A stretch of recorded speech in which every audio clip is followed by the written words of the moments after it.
एकीकडे महाराष्ट्रातील विविध राजकीय पक्ष अस्मितांचे विषय ऐरणीवर आणून आंदोलन करण्याची भूमिका स्वीकारत असताना दुसरीकडे सर्वसामान्यांच्या जिव्हाळ्याचा प्रश्न असलेल्या शिक्षण क्षेत्राच्या विषयाकडे लक्ष द्यायला मात्र कोणालाच फुरसत नाही. असं विवादक चित्र दुर्दैवाने समोर आलं आहे. सध्या सुरू असलेल्या विधिमंडळाच्या पावसाळी अधिवेशनामध्ये शालेय शिक्षण मंत्री दादा भुसे यांनी एका प्रश्नाला उत्तर देताना राज्यातील शालेय शिक्षणाबाबत जी स्थिती मांडली आहे ती पाहता कोणत्याच राजकीय पक्षाला या विषयावर आंदोलन करावं असं वाटलं नाही. ही दुर्दैवी बाब आहे. शाळांची स्थिती अत्यंत वाईट आहे, याकडे कोणाचंही लक्ष नाही. याच गोष्टीवर नजर टाकूया आजच्या व्हिडिओच्या माध्यमातून. नमस्कार, मी सनी आणि तुम्ही पाहताय दैनिक राज्य लोकतंत्र. शिक्षण हा समाजाच्या प्रगतीसाठी अत्यंत महत्त्वाचा घटक आहे. महाराष्ट्राच्या ग्रामीण भागातील शालेय शिक्षणाची स्थिती मात्र सध्या गंभीर असून शिक्षण क्षेत्राच्या या विवादक स्थितीवर सखोल विचार करणं अत्यंत आवश्यक आहे. शिक्षण मंत्री दादा भुसे यांनी विधानसभेत दिलेल्या आकडेवारीनुसार राज्यातील तब्बल 8,123 गावांमध्ये शाळा नाहीत, हे खूपच धक्कादायक आहे. यामध्ये 1,650 गावांमध्ये प्राथमिक शाळा आणि 6,536 गावांमध्ये उच्च प्राथमिक शाळा अस्तित्वात नाहीत. यासोबतच जी शाळा अस्तित्वात आहेत त्यामध्ये आवश्यक सुविधांची अडचण आहे. शाळांमध्ये वीज, पिण्याचे पाणी, मुलामुलींसाठी स्वतंत्र शौचालय या आवश्यक सुविधांचा अभाव आहे. ही स्थिती राज्याच्या ग्रामीण भागातील शिक्षण प्रणालीच्या दुरवस्थेची प्रतीक आहे. आधुनिक काळात शहरी भागांमध्ये आंतरराष्ट्रीय शाळा, इंग्रजी माध्यमांच्या शाळा आणि उच्च दर्जाच्या शाळांची संख्या वाढत आहे. शिक्षण क्षेत्राच्या विकासाने मोठ्या शहरांमध्ये प्रगती केली आहे, पण दुसरीकडे ग्रामीण भागात शालेय सुविधांची अत्यंत कमतरता आहे. मोठ्या शहरांमध्ये ज्या शाळांमध्ये मुलांना प्रवेश घेण्यासाठी पालक लाखो रुपये फी भरतात, त्या शाळांमध्ये दर्जेदार शिक्षण मिळत असताना ग्रामीण भागातील मुलांना शिक्षणाची बेसिक सुविधा मिळवणे देखील कठीण झालं आहे.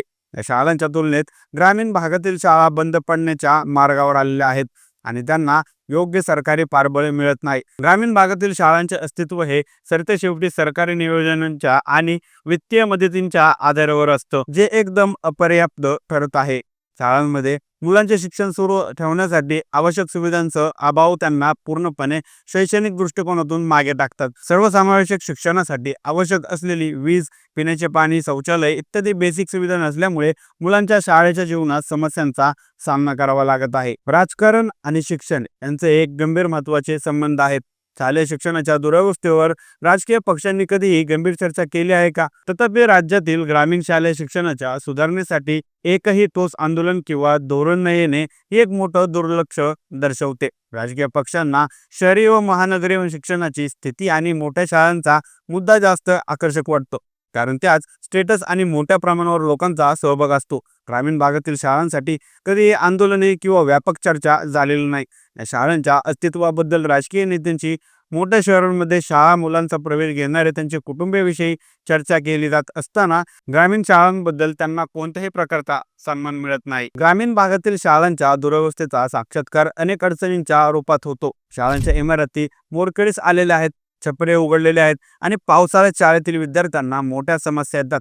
शालेय शिक्षण, पोषक आहार योजना सुद्धा अनेक शाळांमध्ये फसलेली आहे, कारण त्यांच्या कार्यात अपूर्तता आहे. डिजिटल इंडिया अंतर्गत शाळांमध्ये संगणक पोहोचवण्याचे धोरण राबवले जात आहे, पण संगणक चालवण्यासाठी वीज उपलब्ध नाही. त्यामुळे डिजिटल शिक्षणाची संधी ग्रामीण भागातील मुलांसाठी नाकारली जात आहे. महाराष्ट्रात साक्षरतेचा दर कमी असला तरी प्राथमिक आणि माध्यमिक शालेय शिक्षणाच्या दुरवस्थेने राज्याच्या शिक्षण क्षेत्राला चांगले दिवस दाखवलेले नाहीत. सरकारला आता या परिस्थितीला गांभीर्याने घेणं आवश्यक आहे. ग्रामीण शालेय शिक्षणाच्या दुरवस्थेवर उपाय योजले जात असले तरीही ते निरंतर तांत्रिक आणि वित्तीय अडचणींनी अडकलेले आहेत. शहरी शाळांमध्ये ज्या प्रकारचे चकमकीत इमारती उभ्या राहतात, तसेच ग्रामीण भागातील शाळांमध्ये देखील योग्य सुविधा असाव्यात.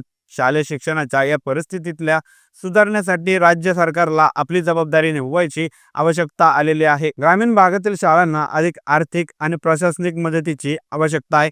शाळांच्या इमारतीच्या दुरुस्तीसाठी आणि मुलांच्या योग्य शिक्षण संसाधनांच्या उपस्थितीसाठी सरकारला योग्य नियोजन आणि वित्तीय मदत द्यावी लागेल. राज्यातील ग्रामीण शालेय शिक्षणाची स्थिती हताश आहे आणि त्यावर सुधारणा होणे अत्यंत आवश्यक आहे. सरकार, राजकीय पक्ष आणि समाज सर्वांना मिळून या क्षेत्रावर लक्ष केंद्रित केलं पाहिजे. ग्रामीण शाळांची दुरवस्था ही राज्याच्या शिक्षण धोरणाच्या अपयशाचं प्रतीक आहे आणि यावर त्वरित कार्यवाही करणे ही सरकारची जबाबदारी आहे. सरकारने शाळांच्या सुविधांची स्थिती सुधारण्यासाठी ठोस पावले उचलली पाहिजेत, अन्यथा शालेय शिक्षणाच्या स्थितीमुळे महाराष्ट्राच्या संग्रम विकासावर गंभीर परिणाम होईल. आता या संपूर्ण माहितीबद्दल तुम्हाला काय वाटतं आम्हाला कमेंट करून नक्की कळवा आणि जर दैनिक राजे लोकतंत्र चॅनलवर नवीन असाल तर चॅनलला नक्की सबस्क्राईब करा. धन्यवाद.